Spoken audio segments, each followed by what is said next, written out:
À cette époque, je montrais mes films dans les cafés pour aller à la rencontre des spectateurs et faire de la culture populaire. J'y allais avec Pierre Merejkovski, le cinéaste. J'annonçais les projections dans le Monde Libertaire, le journal anarchiste issu du Libertaire de Louise Michel et Sébastien Faure. Sur ma lancée, je suis allée filmer le colloque du 100e anniversaire du journal. J'y allais avec Pierre, mais au colloque, j'ai rencontré Alain. Je n'ai plus fait de projection avec Pierre Merejkovski, le cinéaste, mais j'ai continué à filmer. 10 ans après, je fais un film avec mes copains anards il y a 10 ans et aujourd'hui. C'est le milieu du colloque. Philippe Auriol termine son intervention car il est bientôt midi. Nous sommes en 1914.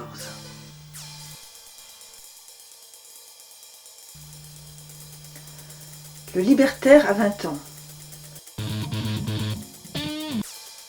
Les anarchistes ont condamné les attentats depuis 1895 pour prôner l'entrée dans les syndicats.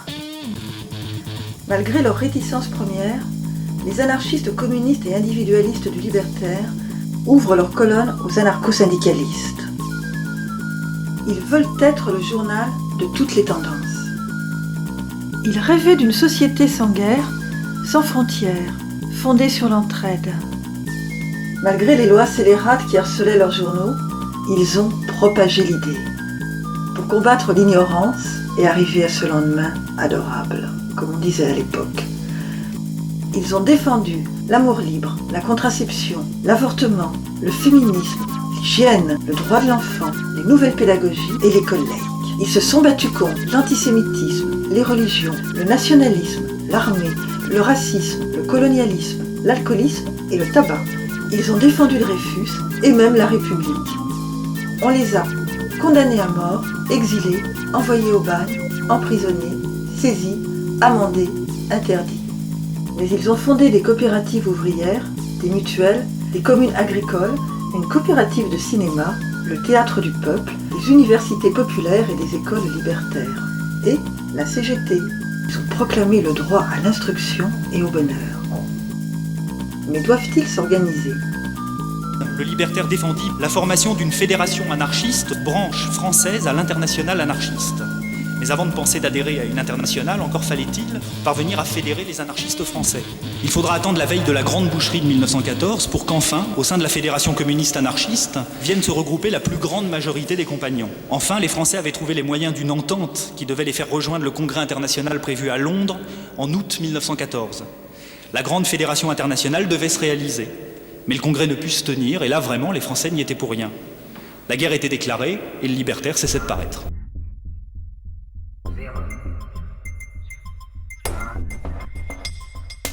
La plupart des compagnons sont partis parce qu'ils n'avaient pas réellement le choix.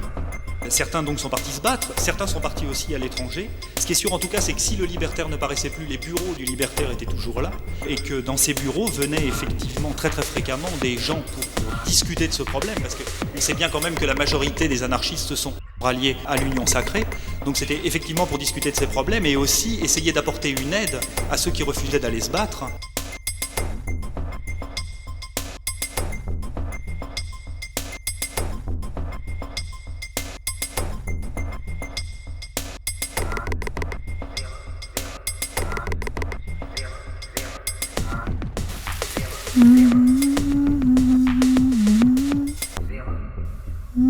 La butte rouge, ma grand-mère m'y emmenait quand j'étais petite. Pour les habitants du quartier, c'est elle la butte rouge de la chanson, la butte de la commune, la butte ouvrière du Paris des faubourgs à la fois. En fait, ce n'est pas vrai. Ce n'est pas elle la butte de la chanson. Mais ce qui est vrai, c'est que c'était le rendez-vous des pacifistes et que Jaurès y faisait des discours. Lorsqu'il a appris que les socialistes avaient voté les crédits de guerre, mon arrière-grand-père a eu une attaque. La grève générale n'a pas eu lieu. Kropotkin appelait à l'union sacrée dans le manifeste des 16 Les temps nouveaux appelaient à l'union sacrée, mais Sébastien Faure, le peintre Signac, tenait bon rue d'Orcel et appelait à la paix. Car les tyrans qui sont cause des guerres ne meurent jamais, on ne tue que les innocents.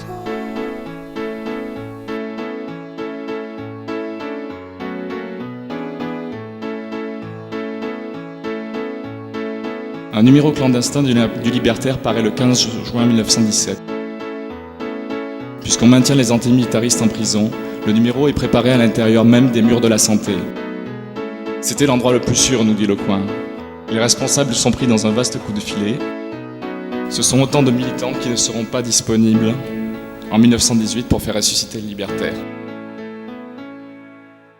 La première équipe du journal se recrutera d'abord dans les rangs des résistants à la guerre, en opposition aux signataires du Manifeste des 16, considéré encore en 1918 comme la cause essentielle de la régression du mouvement anarchiste, de la perte sensible d'influence de nos idées. Ces pacifistes irréductibles réunis autour de Sébastien Faure ne pardonneront jamais à un Jean Grave sa défection. La sentence définitive dans l'Oréal, il faut laisser les cadavres se putréfier, montre bien à quel point le fossé avait pu se creuser entre les deux camps.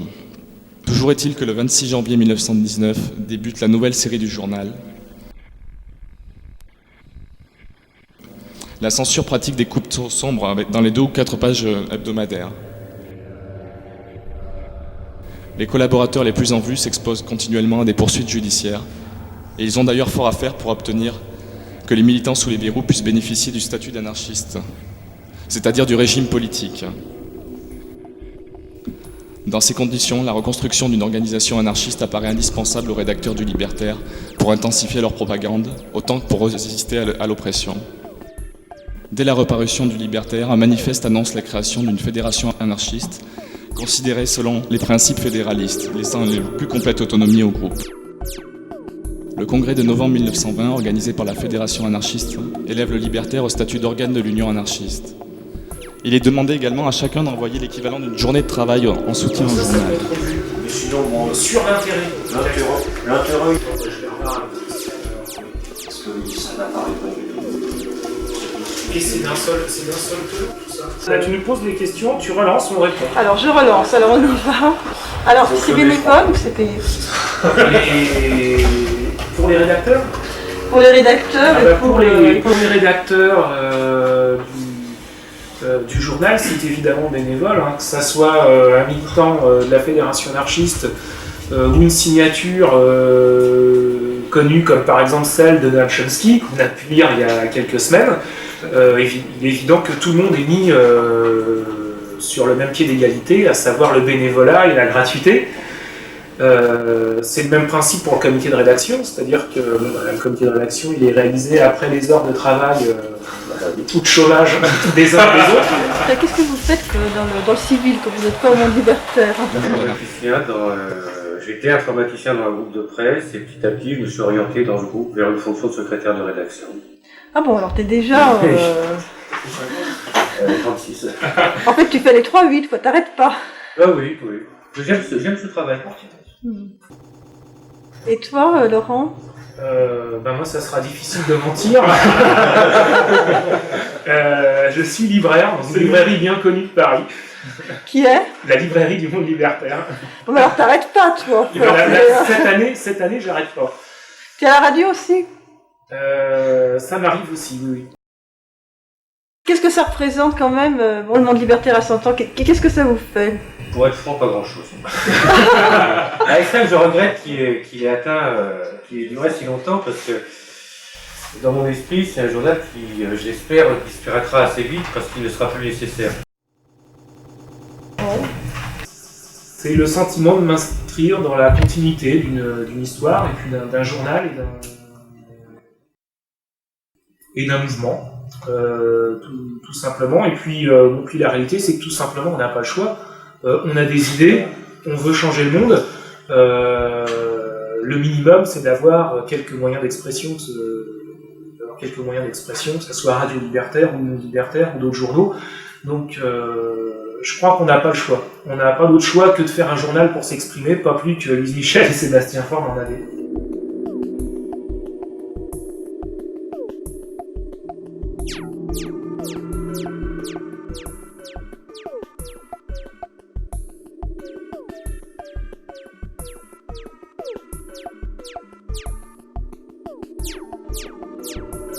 c'est un fait incontestable que nombre d'anarchistes, parmi lesquels les collaborateurs du Libertaire, épousèrent très tôt la cause de la révolution russe.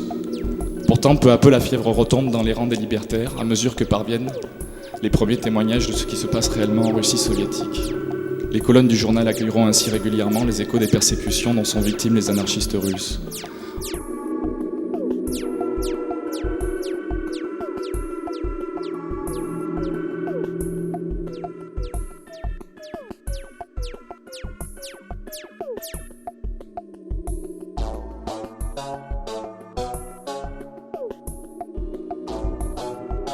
En novembre 1921, l'UA réunie en congrès à Villeurbanne prend définitivement position contre la dictature du prolétariat.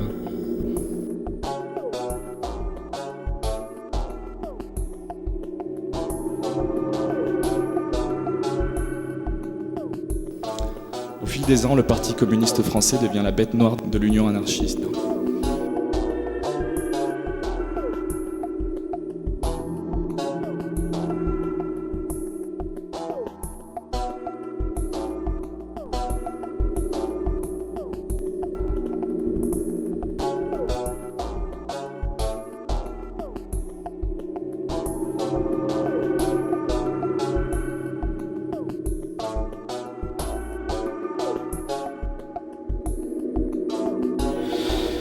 Alors ce que je fais, c'est de la correction. Alors quand j'étais môme, je disais les correcteurs c'est tous des anarchistes. C'était une belle fable. On a assez souvent associé le métier de correcteur plus le syndicat des correcteurs au courant anarchiste. C'est parce qu'il y a eu pas mal de militants connus qui ont été correcteurs. Monade qui était à la fois délégué du syndicat à plusieurs congrès, qui était actif à la fois au bureau confédéral, qui a été délégué au congrès anarchiste de 1906. Bon, il y a May Piqueret, Louis Lecoing, Gaston Leval, Julien Toublet, père, pour ceux qui savent, et d'autres. Donc il y a eu plein. Hein? Fossier. Fossier, bien sûr, mais Fossier c'était la seconde génération. Parce que Fossier était d'abord métallurgiste. Je savais pas. C'est une information, je savais pas. C'est une information. Alors, pourquoi il y a eu beaucoup d'anarchistes qui étaient correcteurs? Donc, on pourrait dire que dans la CGT, il y avait des anarchistes partout, et que il y en avait autant dans le bâtiment, chez les terrassiers, chez les plâtriers. Pourquoi sont-ils restés plus au syndicat des correcteurs? Parce que le syndicat des correcteurs a su résister à l'hégémonie montante du Parti communiste, donc il a su conserver une certaine autonomie. Contrairement à d'autres syndicats, il n'est pas passé sur ce qu'il faut appeler le contrôle du Parti communiste.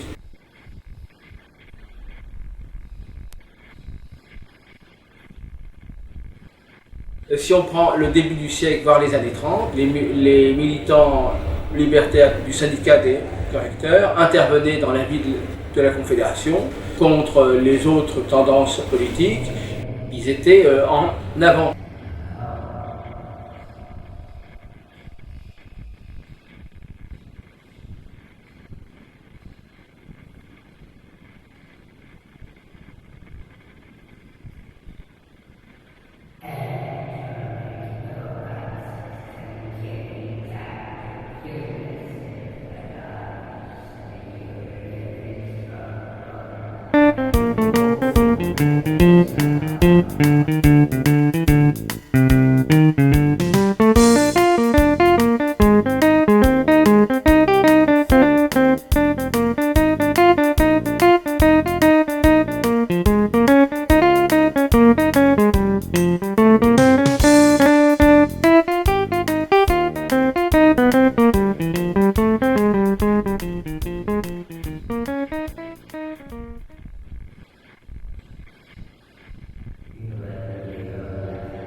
C'est encore d'ailleurs la révolution russe qui influence les auteurs de la plateforme organisationnelle des communistes libertaires.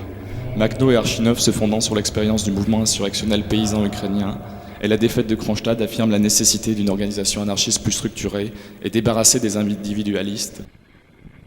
Le Libertaire devient la tribune privilégiée de cette discussion sur la plateforme.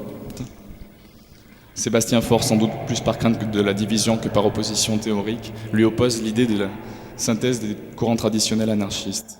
Comment est-ce qu'on arrive au comité de rédaction du Monde Libertaire? Comment on est nommé au comité de rédaction du Monde Libertaire? On propose lors du congrès annuel de la Fédération anarchiste de participer à ce comité. Les membres à l'unanimité décident ou non de nous accepter pour ce travail. Alors, comment ça se passe, les décisions du comité de rédaction? Est-ce que c'est aussi à l'unanimité? Également, ouais. Ça se passe lorsqu'on est à l'unanimité. On n'est pas d'accord entre nous, et c'est rare, ben on en discute. Ça peut nous amener, effectivement, à refuser un article, ou l'un d'entre nous peut refuser un article. Mais ce qu'on essaye surtout de faire, c'est, quand c'est possible, rediscuter avec les auteurs sur le fond des articles. Alors, comment, vous êtes, si j'ai bien compris, là, au comité de rédaction, en somme, vous êtes deux, Alain et Laure. Deux mandatés. Deux mandatés. Deux mandatés, oui. Alors, qu'est-ce qui se passe si un jour, enfin, c'est peut-être jamais arrivé, vous êtes diamétralement opposés sur un article? Il y en a un qui a un coup de cœur pour un article et l'autre qui est absolument contre. C'est clair, l'article ne passe pas. Si vraiment si on reste en opposition, l'article ne passe pas. Donc c'est le droit de veto qui prime, en fait, voilà, c'est le désaccord qui prime. Qui prime, sauf que, mais ça, c'est un petit peu c'est un petit peu une pratique qui est là, qui est chez nous et qui existe partout, je dirais, dans la fédération anarchiste. C'est que la décision et le droit de veto, effectivement, qu'un membre peut avoir, s'il y a le principe d'une unanimité, on l'exerce quand même qu'en dernier recours. C'est-à-dire que tant qu'on peut discuter et trouver le point un petit peu de synthèse, on le fait. Il est évident que dans ce qui paraît dans chaque numéro, il y a des articles qui ne correspondent pas à notre sensibilité, qui peuvent même y être radicalement opposés. Mais comme ils sont représentatifs parce que ce sont des débats qui existent au sein de la Fédération anarchiste et qu'il existe des tendances de toute façon, on le passe quand même. Donc des fois ça peut peut-être surprendre les lecteurs que le journal d'une organisation puisse présenter des points de vue différents, voire parfois tout à fait opposés. Mais par rapport à nous, par rapport à notre fonctionnement, c'est quelque chose en réalité de très logique. Comme on n'a pas une ligne politique, eh bien il est évident que le journal est aussi un journal de débat. Mais c'est aussi pour le Libertaire l'époque des grandes campagnes de soutien aux anarchistes persécutés.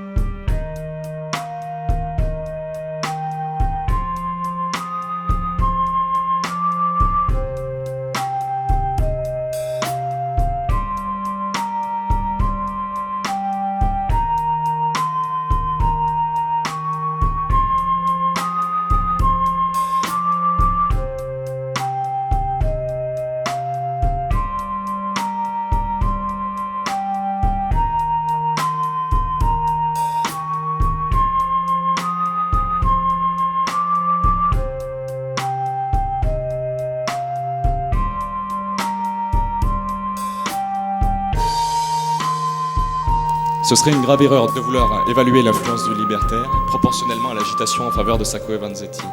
Celle-ci déborde largement le cadre des sympathisants de l'UAC et profite beaucoup plus aux communistes qu'aux anarchistes. Elle révèle surtout l'incapacité des libertaires à agir seuls. Beaucoup de militants y voient une preuve supplémentaire de la nécessité d'une organisation plus structurée. Cela explique peut-être partiellement, dans l'UAC, l'introduction d'un plateformisme radical. En effet, le congrès de Paris de l'Union anarchiste communiste, du 30 octobre au 1er novembre 1927, voit le triomphe de la tendance plateformiste. Désormais, les thèses adoptées en congrès ne pourront faire l'objet de débats dans le libertaire que 3 mois avant le congrès suivant. Les minoritaires se sentent bâillonnés. Ils choisissent pour la plupart de quitter l'UAC pour fonder l'AFA, l'Association des fédéralistes anarchistes.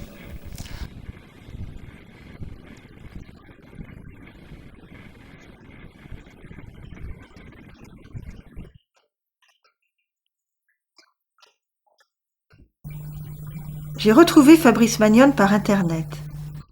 Il y a 7 ans, il terminait sa maîtrise sur le libertaire entre les deux guerres. Aujourd'hui, Il a mis sa thèse sur le libertaire de 1917 à 1950 sur son site net. Il arrive de Varsovie avec les microfilms du libertaire. On s'est donné rendez-vous à mi-chemin à Nice. C'est qu'on est obligé, quand on étudie le libertaire, de reprendre l'histoire des discussions interminables, il faut bien le dire, sur l'organisation, qui sont le hobby des anarchistes. Cette histoire de comment s'organiser, faut-il s'organiser, pourquoi, dans quel but. Si on le limite à sa plus simple expression, c'est presque le que faire du fameux Lénine. Non, mais c'était la première fois où je devais, si tu veux, faire un vrai exposé, comme on dit, un exposé dans le sens scolaire. Et dans ces situations-là, en fait, le trac est venu, je crois, du fait d'abord qu'il y avait des acteurs de l'histoire dont on parlait, donc c'était beaucoup moins facile d'en parler devant eux que de le faire par exemple aujourd'hui, parce que quand tu as des gens comme Bouillet qui sont présents ou De Vriant qui ont vraiment participé à l'histoire dont on parle, tu te dis si je dis une bêtise là ils vont me tomber à bras raccourcis, et en plus ils vont me tomber dessus à bras raccourcis, et en plus on était quand même censé parler, en tout cas dans mon esprit, de choses qui sont un petit peu toujours délicates à aborder dans le cadre du mouvement anarchiste, ces vieilles histoires de scission, etc. On a parlé de plateformes à partir de 1926-1927. Ça vient des idées de Nestor Makhno et de ses compagnons anarchistes russes qui avaient participé à la révolution en Ukraine, et d'autres anarchistes étrangers qui ont rédigé ensemble une plateforme d'organisation du mouvement anarchiste. Et c'est un texte qui propose une organisation plus structurée, avec une responsabilité, qui veut introduire la notion de responsabilité collective dans l'organisation, qui propose une vision de l'anarchisme qui est assez particulière et orientée dans un certain sens, dans un sens qui se veut révolutionnaire. Bon, à partir de là, on peut dire que, en des termes différents, le débat se repose périodiquement au sein des différentes organisations libertaires, et qu'on revoit revenir ce genre de propositions et ce genre de discussions. À peu près chaque génération de militants connaît ce débat sous une forme ou sous une autre. Moi j'avais le tract par rapport à ça, c'est-à-dire que quand on parle de cette époque-là, on parle de problèmes qui sont encore entre guillemets actuels et qui sont très très sensibles. Aujourd'hui, on peut s'amuser à aller provoquer des gens dans le courant libertaire en parlant de ça, et je veux dire, je pense qu'on peut arriver à se disputer, mais bien comme il faut, quoi. En fait, à la fin de ton intervention, tu t'en souviens peut-être pas, mais dans le débat, dans le débat, ils se disputent comme des chiffonniers après. C'est pas violent. Mais alors voilà, je me rappelle qu'il y a eu des discussions, mais je serais incapable de dire. La révolte à l'organisation. Est-ce qu'à un moment donné, l'organisation des révoltés ne va pas tendre à devenir un appareil, un mécanisme qui va faire que la révolte de départ va être oubliée au profit de l'organisation pour elle-même? Mais le problème de la plateforme, c'est quand même assez conjoncturel. Suite au succès des bolcheviks en Russie, vis-à-vis d'un échec à ce moment-là, certains camarades ont pensé qu'il fallait plus d'organisation, plus de structuration pour essayer d'être aussi efficace que les autres. Mais la question c'est, tout ça je crois que c'est fini, il n'y aura plus de révolution russe comme il n'y aura plus de révolution espagnole, il y aura autre chose, ou peut-être rien du tout d'ailleurs. Quand moi, en tant qu'individualiste, ou qui me prétend, ou qui me ressent individualiste, je ressens un besoin d'organisation, c'est pour moi, si on veut respecter l'individu en tant que tel, il faut s'assurer que dans nos modes d'organisation, dans la rigueur de ce qu'on met en place, et non pas rigidité, rigueur, on a la certitude que chaque individu ait la possibilité de s'exprimer, a la possibilité qu'on respecte sa tendance, que l'apport de son individualité va apporter à l'organisation collective, etc., etc. Ce que je voudrais dire, moi, c'est que, en tout cas, nous devons aux compagnons du passé qui étaient synthésistes le plaisir de pouvoir consulter aujourd'hui une presse libertaire d'une infinie richesse. Je pense que si les plateformistes avaient mis la main sur la presse libertaire, cette richesse serait infiniment moindre, dans la mesure où il suffit de se reporter au texte fameux de la plateforme pour savoir que lorsqu'on était organisé à leur manière, eh bien, la responsabilité collective dominait et il ne fallait entendre qu'une seule voix. Je n'ai pas l'ambition d'analyser les conséquences des principes anarchistes dans l'union, des principes plateformistes, excusez-moi, dans l'union anarchiste. Je pense qu'on peut simplement discerner les conséquences au niveau du journal. Et de ce point de vue, le résultat n'est pas brillant. La scission a visiblement amputé l'organe de l'UACR, non seulement de nombreux rédacteurs, mais surtout d'une partie de ses lecteurs.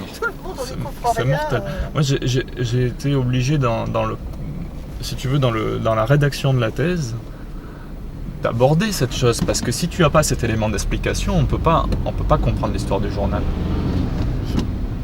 Tu as plein de choses qui sont incluses là-dedans. Enfin, les conséquences de ce débat-là vont être importantes, ne serait-ce que par exemple en termes de nombre de lecteurs pour le journal à un moment donné.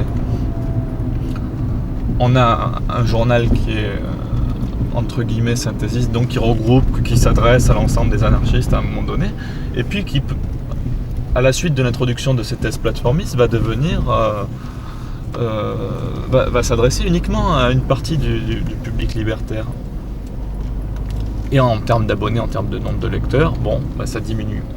On se retrouve après dans les années 30, au moment où la réunion des différentes tendances se refait, avec un journal qui va mieux. À partir de 1936, autour de la guerre d'Espagne, il y a réunification.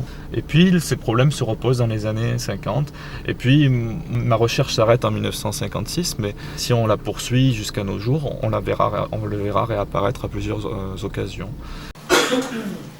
Chers amis lecteurs, bonjour. Je fais les crochets du samedi. On va. Elle est où ta maman? Elle est où ta maman? Tu es venu avec tes parents? Non, tu veux chanter une petite chanson quand même. Tu veux que je te présente le lieu? Elle est là ta maman, je veux voir. En fait, on est ici parce que on est dans les locaux de l'association qui héberge mon site web, qui est une association qui milite pour l'usage des logiciels libres et pour la philosophie GNU, qui est une philosophie pour une informatique libre, pour faire court, on pourrait même dire l'informatique libertaire. Donc c'est tout à fait cohérent jusque dans l'utilisation des outils, on est resté dans l'esprit du libertaire. Bon, j'essaie de prendre peut-être quelques points. Dans mon esprit, et j'espère pouvoir y arriver, ce travail devra peut-être après la soutenance à l'université, prendre une forme plus coopérative. J'aimerais pouvoir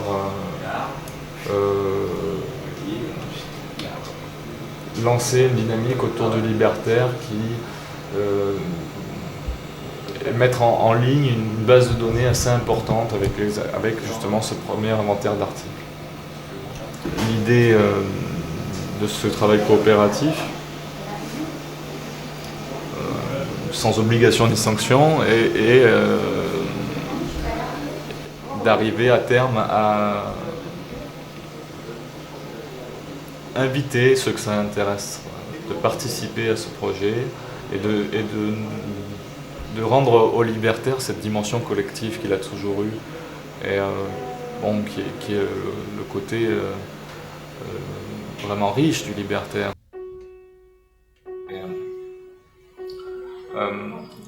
Pour moi, c'est ça, derrière le libertaire, il y a une pléiade d'acteurs qui ont des destins croisés, et il faudrait pouvoir faire un nouveau dictionnaire biographique du mouvement libertaire et raconter toutes ces vies. Il y a encore beaucoup de choses à raconter, beaucoup d'acteurs ignorés, oubliés, qu'il faut ressusciter absolument.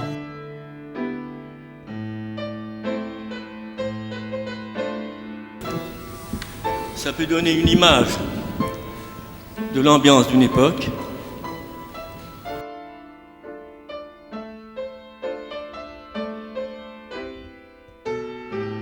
c'est en 1929 que j'ai pris contact avec les milieux anarchistes.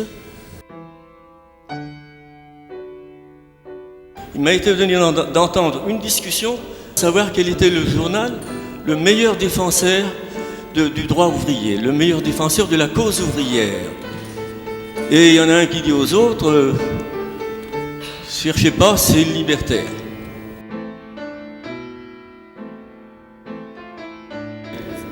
J'avais 17 ans, c'est le journal des Anards, j'en avais vaguement entendu parler, mais après avoir entendu ça, je suis allé l'acheter, et après l'avoir mis en poche, je suis allé au siège du Libertaire qui était à l'époque rue Piat.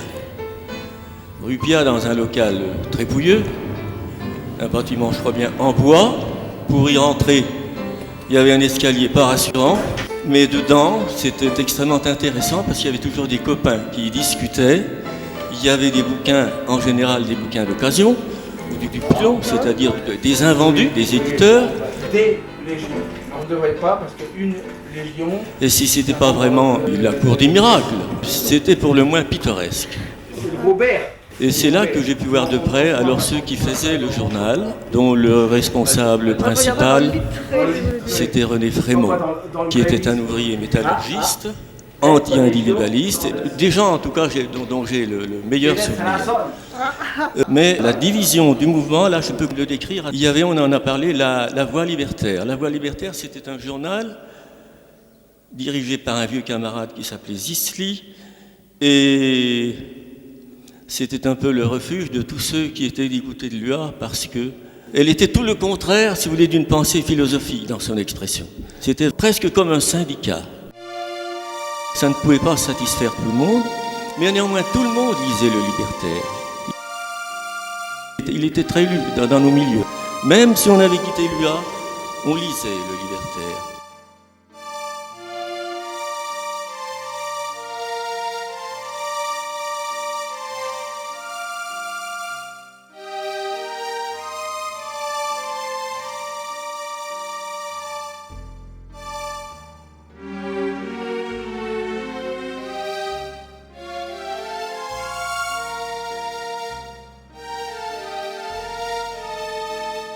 Les journaux se bouclaient vers minuit et demi.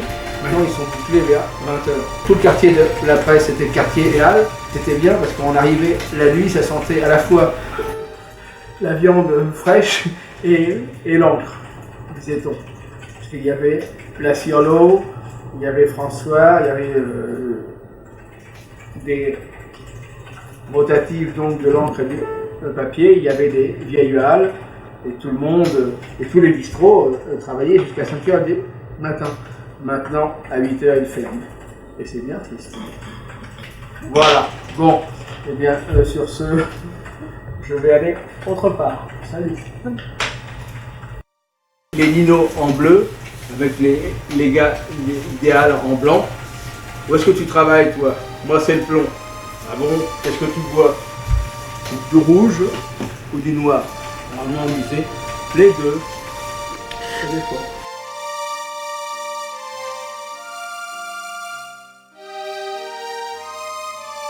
Dans la pépinière, on voyait de l'entre-deux-guerres, les tendances avaient leur propre journal et la correction s'était fait de manière militante. Donc tous les militants avaient une fois ou autre fait de la correction. Donc quand ils étaient pour faire de grève, ils n'avaient plus de boulot, il y avait un syndicat qui leur offrait du boulot, quelque chose qu'ils connaissaient.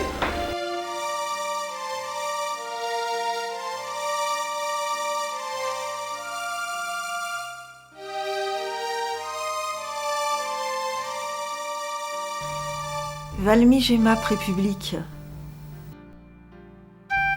Au jeu de loi du Paris anarchiste, dans le quartier des Passerelles ouvrières, à la Grange Aubel, on tombe dans l'impasse. Le numéro 33 n'existe plus. À la place du local historique de la CGT, il y a un trou et l'on a percé un passage.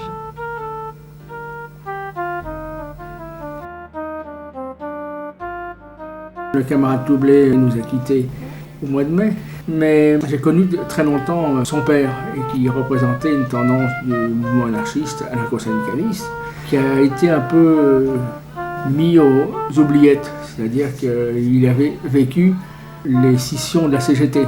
Parce bien sûr, on parle de la CGT d'avant-guerre, où les anarcho-syndicalistes tenaient le haut du pavé. Après vient la révolution russe, et après l'émergence du Parti communiste qui prend tout en main à la CGT. Et lui, il avait connu la première scission de la CGT à la CGTI, le rassemblement des syndicalistes révolutionnaires, des anarcho-syndicalistes autour de Pierre Bénard, la fondation en 26 de la CGT-SR. Et il a été secrétaire jusqu'en 38-39 de la CGT-SR. Alors bien sûr, on parlait tout à l'heure du libertaire. Le libertaire, la majorité des militants étaient restés soit à la CGT, soit à la CGTI. Et le père Toublen disait, oui, ils étaient gentils aux libertaires, ils avaient fait un article, c'était la CGT sans rien. Parce que CGT SR, ça voulait dire bien sûr CGT syndicaliste révolutionnaire. Et eux, ils disaient la CGT sans rien.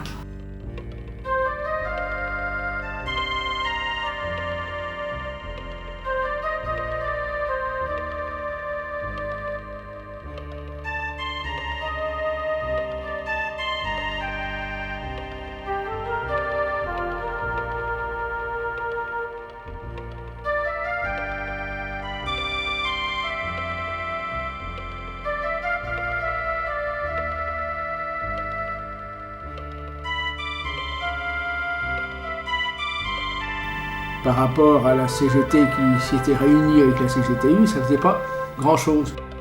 Mais le père Toublen nous racontait que quand il y a eu la montée en force du PC dans la CGTU, le syndicat avait contacté Bénard en disant « Fais un autre syndicat et on te suivra ». Et il avait la liste.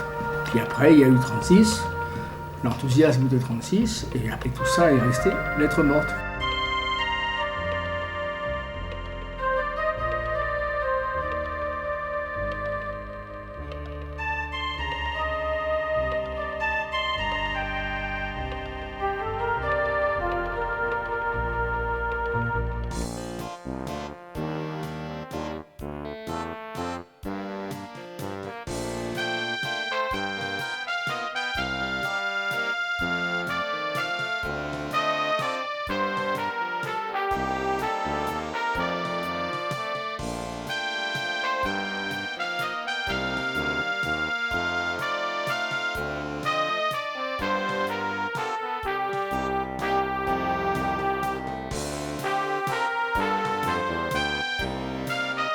Ça a créé une ambiance tout à fait nouvelle. Et là, il a semblé que les dissensions entre les différents courants s'étaient quand même amoindries sérieusement.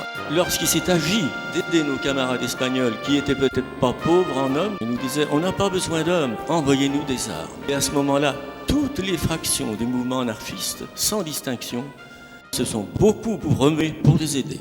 Et malgré la non-intervention, les douanes françaises étaient très tolérantes. Moi, je me rappelle même des camarades. C'est pour ça que parfois, quand on fait des discours pacifistes, il faut faire attention à ce qu'on dit. Même des camarades comme Odéon et Lecoing, qui avaient été un couple de pacifistes pendant longtemps très unis, eh bien, ils ont travaillé eux-mêmes à la collection d'armes et au passage clandestin des armes en Espagne, etc., etc.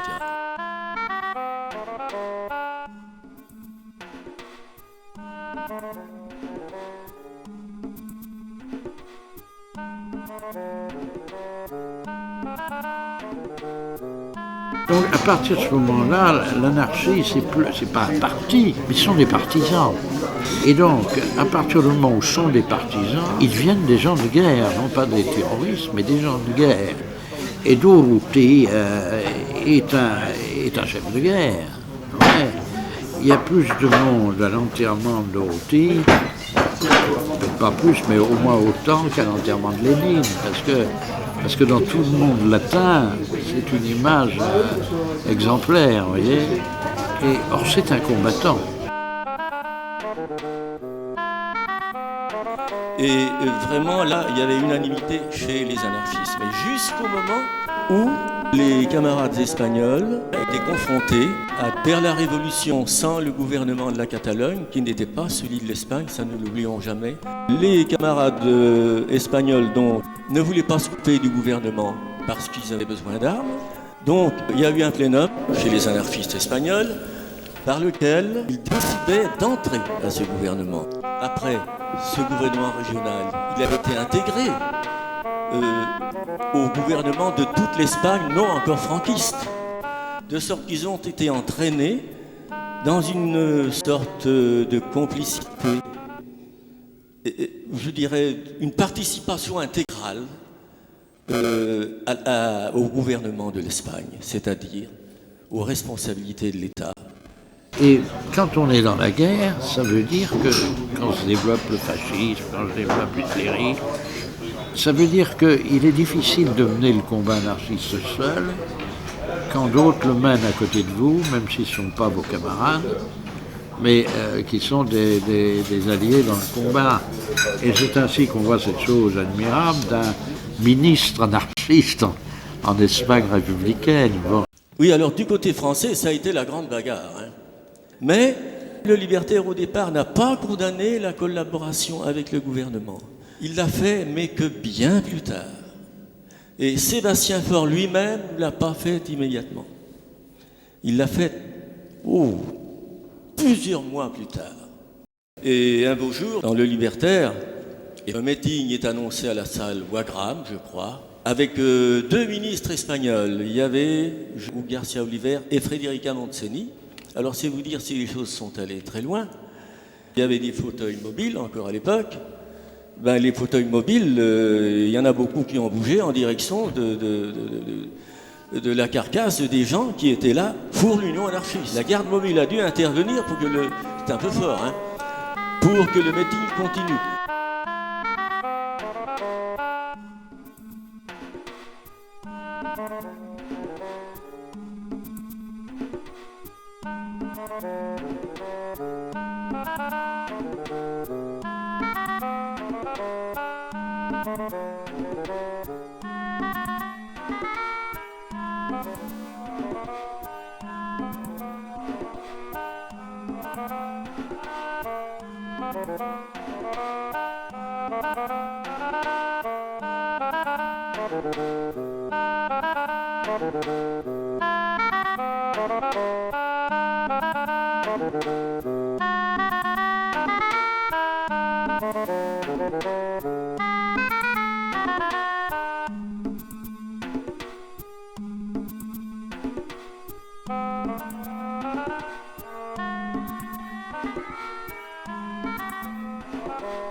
Il y avait un mouvement pacifiste extrêmement puissant et vraiment capté beaucoup de camarades anarchistes qui, par amour de la paix, se sont laissés entraîner dans un pacifisme souvent grandiloquent, pas très efficace, privé le mouvement anarchiste des membres dont il aurait eu besoin à ce moment-là. Il y a presque, pour la période de l'entre-deux-guerres, confusion entre un courant libertaire et un courant pacifiste. Les militants libertaires et les intellectuels qui les soutenaient dans les différentes causes qu'ils pouvaient avoir à développer participaient très régulièrement aux activités des groupements pacifistes. Je citerai la Ligue internationale des combattants de la paix, Et maintenant, on connaît bien l'Union pacifiste. On a même le cas de ce type de rassemblements qui sont directement impulsés par des anarchistes. C'est le cas de la Confédération Générale Pacifiste, en tout cas de Louis Louvet, dans les années 40-50.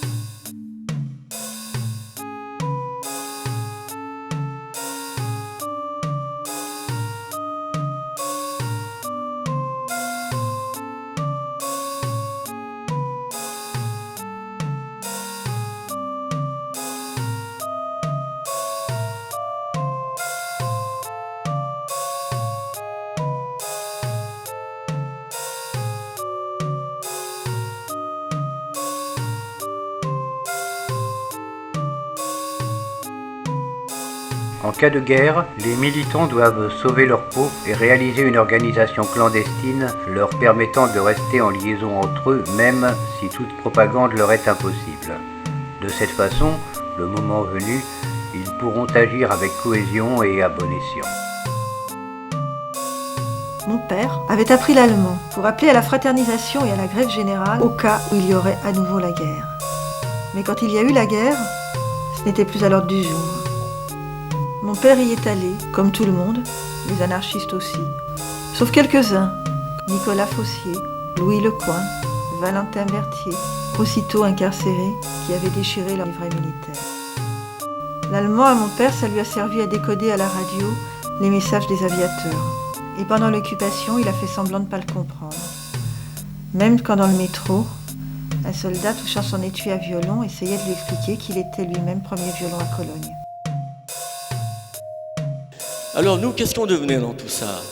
Dans cette clandestinité, cette chasse aux juifs, cette chasse à tous ceux qui n'étaient pas hitlériens, et surtout à ceux qui étaient juifs et étrangers.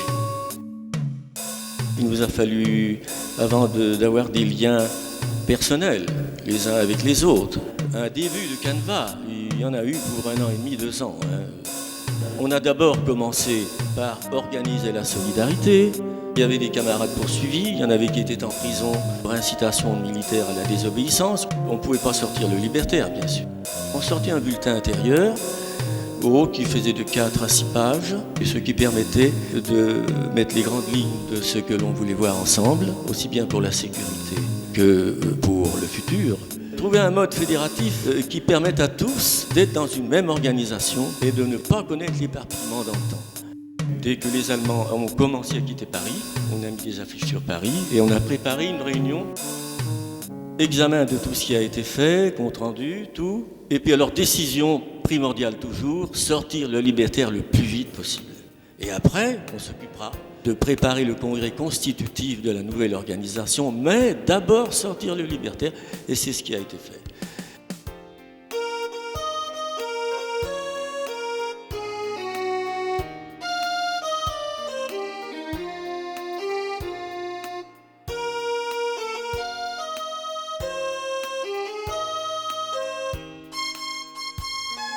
Qu'est-ce que ça fait comme impression d'imprimer un journal qui est aussi ancien? C'est-à-dire qu'on est quand même plus ou moins habitué parce qu'on a notre journal local qui a déjà plus de 150 ans aussi. Donc on est dans les collèges avec un groupe ancien. Nous allons ensuite chercher les journaux destinés au centre de Rungis que nous ouvrirons en premier.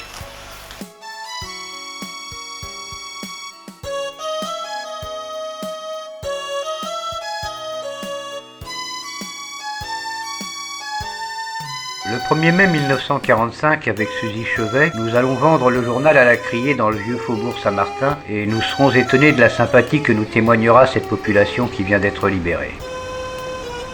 Parmi les Parisiens qui nous entourent, une figure populaire du libertaire de l'entre-deux-guerres, Louis Floréal, qui pendant l'occupation prit le mauvais chemin et ne sera pas le seul, Aigri, nous expose les raisons de son attitude.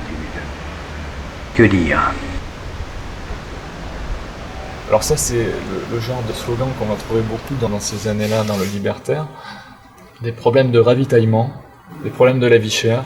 Il faut dire qu'à ce moment-là, le journal est l'un des hebdomadaires les politiques les plus lus en France. Il a atteint 100 000 exemplaires dans cette période-là. Et donc, il traite pas seulement de théorie politique ou de... Il y a aussi beaucoup d'articles qui parlent du quotidien, et le quotidien des Français à ce moment-là, eh bien, c'est les privations, c'est les problèmes de ravitaillement.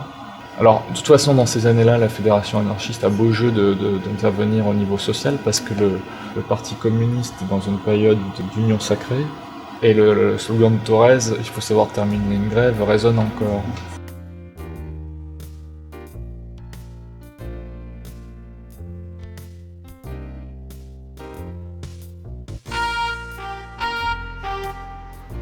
Cette période est aussi celle des premières signatures des membres du groupe surréaliste. Le nom de rubrique, les billets du surréalisme. On va d'abord trouver un premier manifeste qui s'appelle « Liberté est un mot vietnamien ». Cette première déclaration collective va être suivie très rapidement d'une collaboration régulière, qui ne prendra fin que en 1951, avec une polémique, disons, entre le groupe surréaliste et Albert Camus, dans lequel le libertaire prend plutôt parti pour Camus et se désolidarise des surréalistes qui avaient violemment attaqué Camus dans les colonnes du journal. Il s'agit d'une discussion autour de la publication de L'Homme révolté, qui est considéré notamment par Maurice Joyeux et par d'autres militants libertaires comme un livre d'un grand théoricien anarchiste, et ils ont vu le bréviaire d'une théorie libertaire contemporaine. Albert Camus va participer au journal d'une façon très indirecte à partir du moment où son ouvrage L'Homme révolté sera critiqué par Gaston Leval. Il va apporter une réponse et il y aura un échange comme ça d'articles autour du traitement qu'Albert Camus a fait de Bakounine et de la critique de la science par Bakounine. Ça va aboutir à des modifications dans le texte de L'Homme révolté, c'est-à-dire que Camus prendra acte des critiques qui lui ont été faites par Gaston Leval dans le journal pour modifier légèrement les éditions ultérieures de L'Homme révolté. À l'époque, il y avait assez peu d'intellectuels français qui avaient le courage ou qui avaient même l'envie de prendre position aux côtés des libertaires. Donc c'est pain béni, la Fédération anarchiste. Par contre, même s'il écorche peu les surréalistes, il traite de la révolte en art, du dandisme, d'Alfred Jarry, de Lautréamont, et il s'attaque à que les surréalistes considèrent comme leurs grands ancêtres. On nous prenait au sérieux à ce moment-là. C'est plutôt comique, mais enfin c'est vrai. Et on voyait venir des gens au local d'une manière étonnante. Pour eux, les anarchistes devenaient presque, une fraction de l'opinion publique, méritant quand même qu'on n'oublie pas qu'elle existe. On connaît en ce moment la même chose, alors je ne sais pas si on s'y prendra aussi mal. Hein.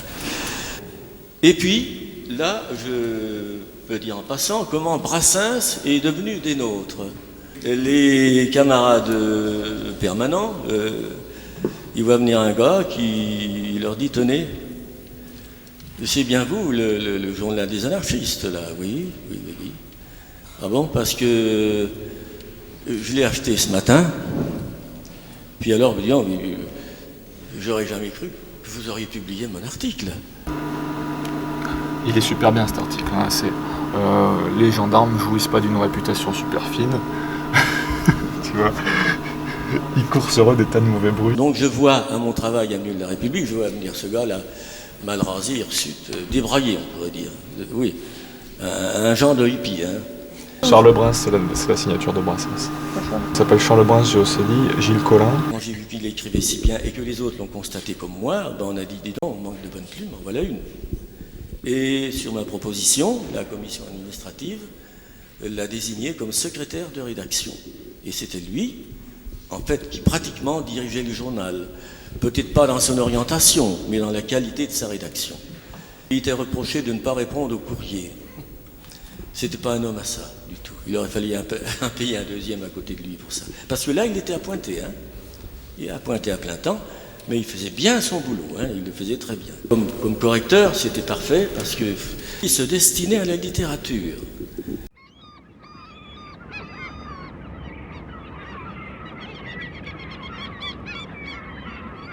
La tâche de permanence, c'est un mandat technique, c'est cela? C'est un mandat technique, oui. Mais c'est aussi un mandat à durée déterminée ou... Oui, les permanents, que ce soit le permanent qui compose le journal, comme moi qui m'occupe de toutes les autres parties, c'est des mandats. C'est pas une rente de situation ni une chose qui se pérennise. Et c'est souhaitable d'ailleurs. Pourquoi? Parce que ça demande un gros investissement. Nous avons comme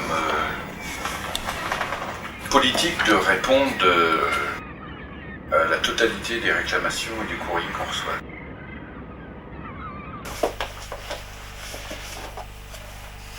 Le classeur du courrier de l'année, ce qui représente déjà du courrier strictement administration du journal et donc abonnés, etc. Ce qui est déjà quand même copieux. Donc s'ils sont là-dedans, c'est que tout ce qui est là-dedans a été traité. On va peut-être manger. Oui. Alors tu vois, voilà comment ça se passe. Il y en a une qui râle, je veux manger, l'autre j'ai soif, et c'est comme ça toute la journée. Non, mais c'est casse-pied. Après, on mange des enfants. Le jour où on décrochera, les poules auront des dents. C'est pas... Alors j'en ai pris une partie, maintenant je le laisse dans son truc. Combien avez-vous d'enfants? 4. Bravo. De 20 ans à 3 ans et demi. Donc tu vois, on a quand même le temps aussi de faire des enfants. Donc, Je veux dire que ça me stupéfie entre 3h du matin, personnellement. entre 3h et 3h10, on arrive à faire des enfants.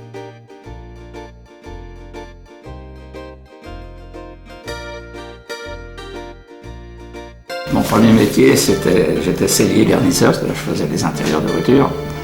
Et après la guerre, quand je suis revenu du service du STO, j'ai travaillé dans une petite carrosserie où j'habite à Alfortville. Et bon, on faisait des réparations des voitures. Et un jour, il y avait une grosse voiture réparée d'un médecin, donc j'enlève les coussins et je trouve par hasard en dessous le Libertaire. Et je l'emmène chez moi, je le lis, je dis voilà, c'est ça, exactement ça.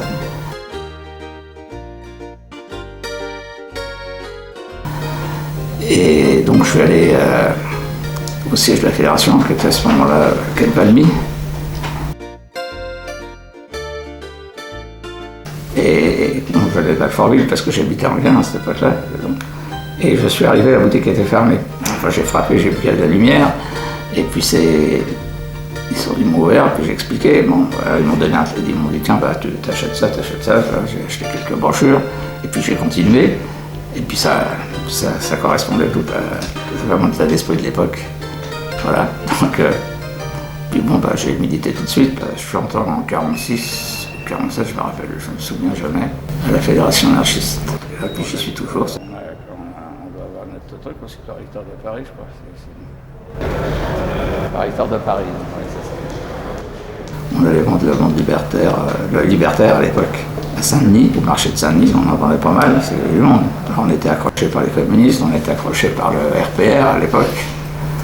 Vous vous souvenez de séances à la Bourse du Travail? J'ai pris la parole ici, là. Non, il y avait Krasuki juste avant. C'était archi plein, bien sûr. Ouais. Ah ouais, ça c'est superbe salle. Il y en a eu des paroles d'audit ici. Il a été créé une organisation clandestine. En 1950, l'organisation Pensée Bataille, au sein de la Fédération anarchiste.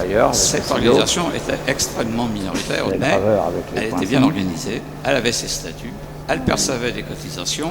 Son but, mettre la main sur le local de la Fédération, son fonds de librairie et surtout sur le Libertaire.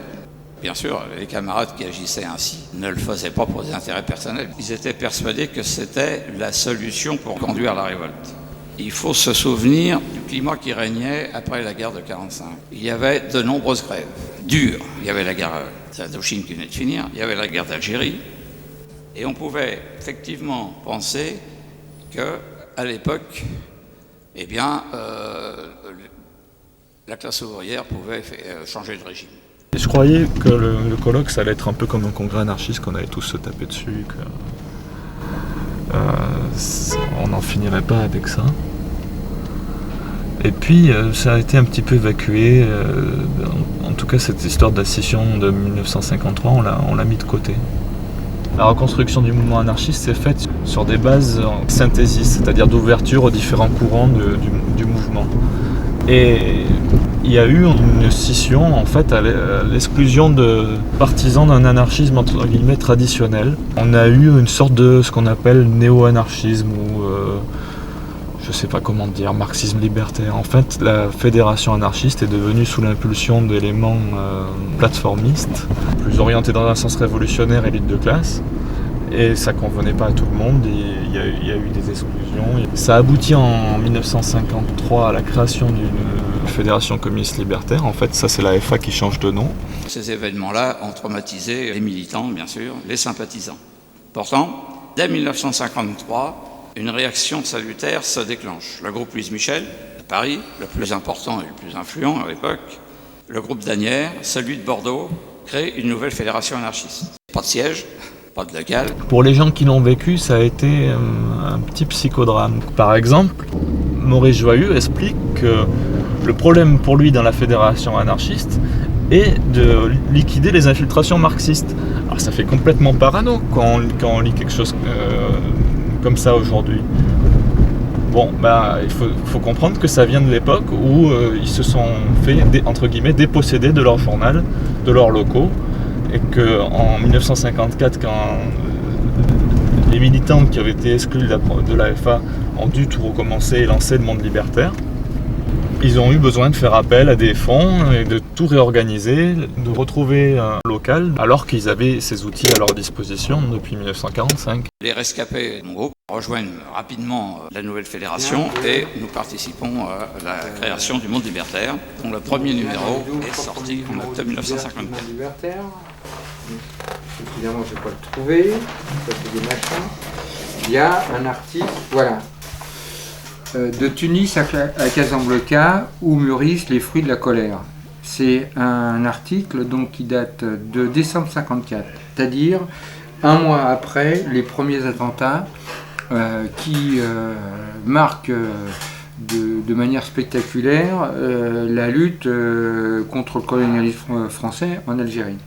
Et quand on lit cet article qui est signé Maurice Fayolle, on est abasourdi par la justesse de l'analyse. Je vais juste vous lire la fin. Peuple nord-africain, vous avez raison de vous insurger contre ceux qui vous asservissent. Mais vous avez tort de faire sous l'égide d'un nationalisme, d'un fanatisme religieux générateur de nouvelles servitudes. La véritable libération ne viendra que de la révolution sociale, et celle-ci ne sera que si les peuples retrouvent les voies de l'internationalisme. Je veux dire, quand on voit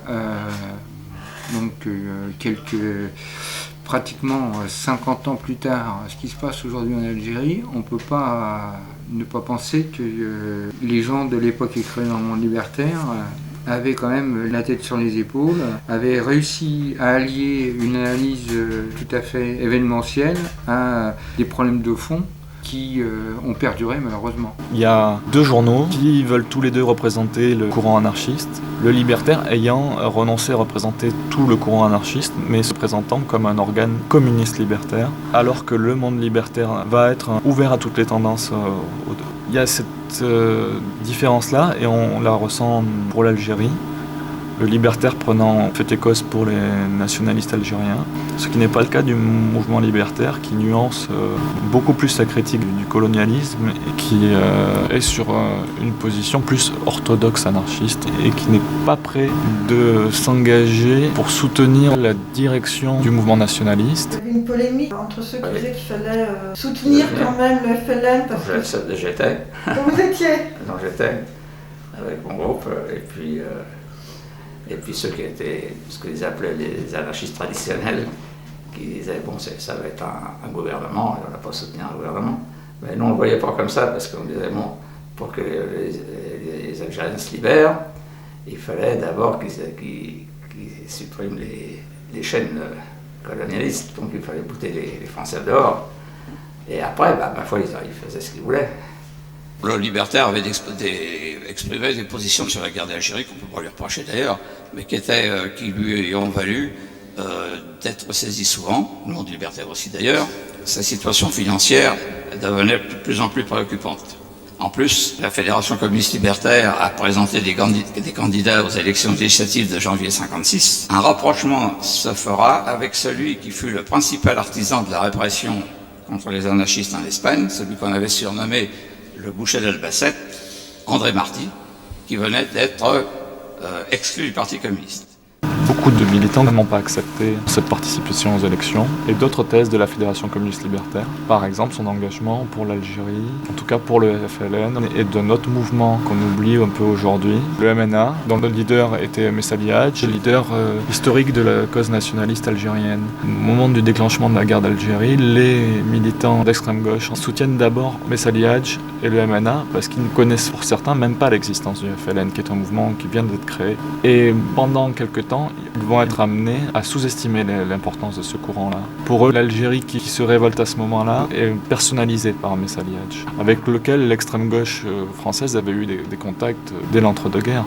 Et on va avoir dans le journal à cette époque-là une interview du leader algérien qui est en résidence surveillée en France pour l'empêcher d'avoir une importance trop grande dans les événements algériens. Et puis comme ils ont été souvent saisis, ils ont eu de grosses amendes, le journal n'a pas pu tenir le coup. On a un dernier numéro du journal, le 14 juillet 1956, qui fait état des poursuites à l'encontre des différents membres de la rédaction. La guerre d'Algérie tombe et ils sont vraiment, eux, appliqués dedans avec le FLN. Nous, on n'a pas été jusqu'à soutenir le FLN parce que il y avait aussi des attentats qui étaient assez meurtriers. Et puis bon, c'était aussi fondé sur la religion, tout ça. Mais on était quand même pour vraiment que le gouvernement arrête cette guerre, ça c'était sûr. Alors on n'a pas porté les valises du FLN. Ah oui, donc vous n'étiez pas jusque-là. Ah non, on n'a pas été jusque-là. Nous, on a passé nos nuits à coller des affiches, à barbouiller les murs, paix en Algérie, etc. Ça nous a valu d'être plusieurs fois arrêtés et puis emmenés au poste, mais bon, on passait la nuit. Mais on a aussi été arrêter les trains à la gare de Lyon qui emmenaient les recrues à Marseille. Voilà, on a fait ça. On a vendu les brochures interdites. On allait les chercher chez des chrétiens d'ailleurs, groupés autour de témoignages chrétiens qui imprimaient ça clandestinement. La Fédération anarchiste a toujours mené une double bataille. Une bataille contre la colonisation de l'Algérie, pour l'égalité sociale et pour la liberté du peuple algérien à disposer de son avenir, mais aussi une bataille contre certaines manipulations du FLN. Je me souviens que mon père et puis mon grand-père m'ont raconté qu'il y a eu des meetings, par exemple, où les meetings de la Fédération anarchiste dans les 8e étaient menacés d'explosions, d'attaques à la grenade, à la fois par les gens de droite, les gens de l'OAS, mais aussi à la fois par certaines fractions des luttes du peuple algérien. Je suis un calmusien forcené. Même s'il a dit entre ma mère et la justice, je choisirais ma mère, c'était sur la question de l'Algérie. Là, j'étais pas tout à fait d'accord avec lui, mais on peut le comprendre. Lui, il était né en Algérie, il avait déjà écrit beaucoup d'articles contre les conditions qui étaient faites aux Algériens chez eux. Il a été en contact régulièrement avec le mouvement libertaire. Il a écrit des articles dans le monde libertaire. Il a aussi écrit des articles pour le mouvement espagnol en exil. Il a été à l'initiative notamment pour l'Espagne, mais aussi pour le coin au moment de sa lutte pendant la guerre d'Algérie pour les objecteurs de conscience. Et puis dans les fin des années 40, début des années 50, alors qu'en fait il s'était plus ou moins fâché avec les surréalistes et notamment Breton sur l'histoire de l'homme révolté. La Fédération anarchiste mouvement libertaire a servi d'intermédiaire entre Camus et Breton pour que, par exemple, ils participent ou ils président des meetings ou des appels communs sur l'objection de conscience, les Espagnols ou la bombe atomique à l'époque, notamment avec le Vietnam, les Américains, la Corée, tout comme ça. La 4e République disparaît. On ne savait pas si De Gaulle devenait un dictateur ou si De Gaulle serait renversé par des généraux en Algérie et par des organisations d'extrême droite. Nous avions formé à l'époque un comité d'action révolutionnaire à l'initiative de la Fédération anarchiste et de Marie Joyeux, composait la Fédération anarchiste, le Parti communiste international, trotskiste, le syndicat des charpentiers en fer CGT et le comité d'action et de liaison pour la démocratie ouvrière. Alors on avait bien fait, au moment de l'avènement de De Gaulle, une grande manifestation de la nation et la République où tous les partis qui avaient laissé faire étaient là. C'était un baroud d'honneur. Sauf pour nous, nous étions dans le cortège. J'aime mieux vous dire que ça s'est vu parce qu'il y avait du monde et de l'ambiance. Bon, alors vous êtes sympathisant libertaire depuis Tout à fait. Oh, depuis un petit peu après la guerre. Ça m'a pris vers les années 46-47. Ah, alors vous êtes... Oui. À l'époque de la renaissance de la Fédération anarchiste d'ailleurs. Alors est-ce que vous pouvez nous expliquer, vous êtes dans cette manifestation, pourquoi? Est-ce que ça vous rappelle des luttes auxquelles vous avez déjà participé? Oui, tout à fait. Là, évidemment, le motif, c'est la lutte contre l'exclusion, contre toutes les lois pasquales, les lois d'exclusion contre les immigrés, mais aussi qui tôt ou tard se retournera contre tous les travailleurs qui vont être laissés en route sur le bord du chemin par le chômage et par des tas de trucs comme ça. Eux aussi seront des exclus à leur tour. Alors ça, il faut en prendre conscience.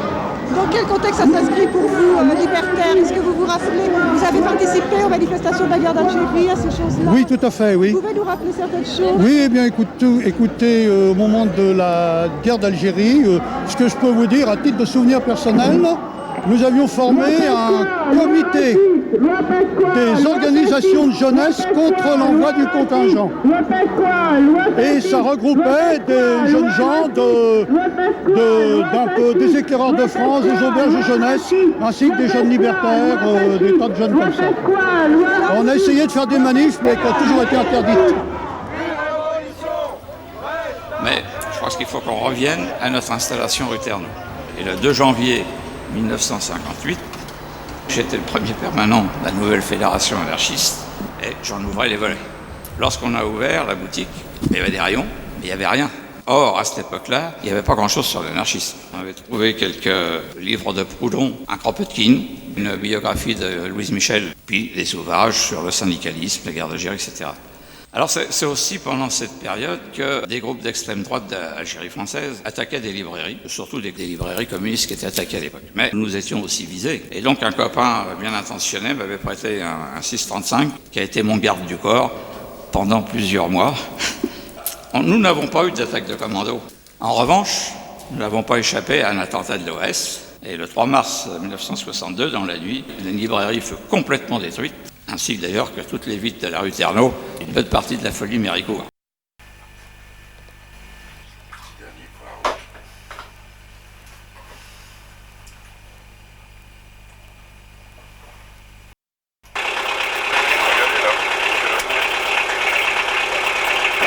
On roule sur Paris, il doit être 4h05.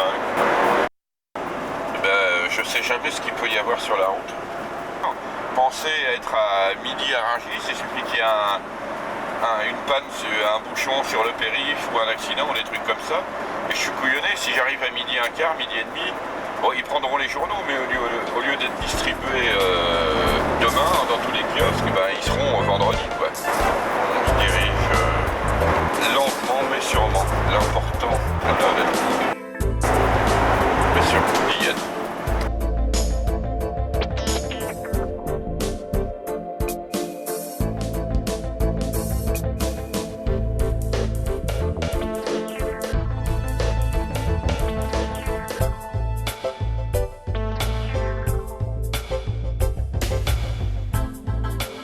Nous avons créé une association propriétaire des locaux du monde libertaire.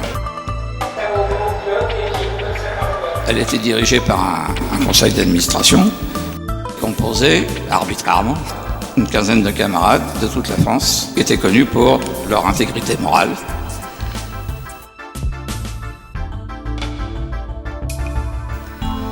Alors l'inconvénient, c'est que c'était une association 1901, qui fait que quand on allait chez les éditeurs chercher les journaux, ils ne voulaient pas nous accorder la ristourne de 33%. Nous avons l'impression d'être pressurés. La nouvelle tarification, au 1er janvier, on en prend plein la tête.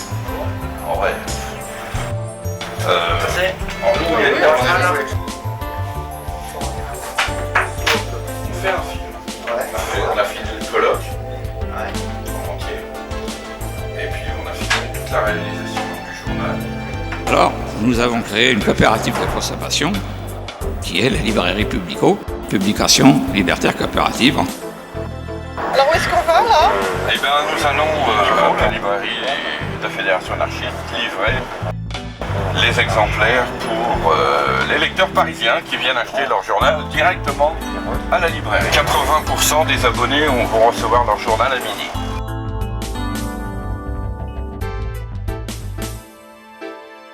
Alors nous avons bien sûr émis des actions à l'époque, des actions qui étaient nominatives et non cessibles, sauf par voie de transfert et après accord du conseil d'administration.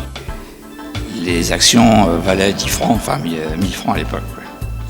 La machine était lancée, elle était même bien lancée, puisque 42 ans après, elle fonctionne toujours et qu'elle s'est développée.